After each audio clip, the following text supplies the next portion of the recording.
It would have been a given in classical Islamic law that if Muslims went to war with non-Muslims, then the result of the war would be that if Muslims are victorious, they would pick up the spoils of war.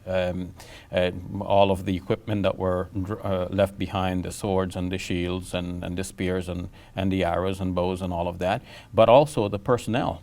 They would take the personnel as prisoners, as may happen at the end of any war.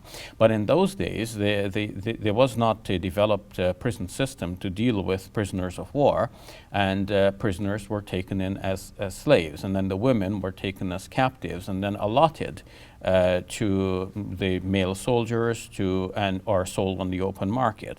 If they were allotted to a male soldier, it was taken for granted that the male soldier would then have access to her sexually. Or it was taken for granted that the male soldier would then have access to her sexually,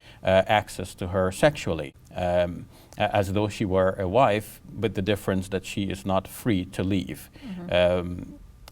Whereas in normal circumstances, a woman would have her own status as a free person. So that would have been traditional Islamic law. So that would have been traditional Islamic law. So that would have been traditional Islamic law. But that law itself would not have allowed for Muslims to wantonly go outside of a context of battle and just go and seize girls at a school or women in the market or in any other context.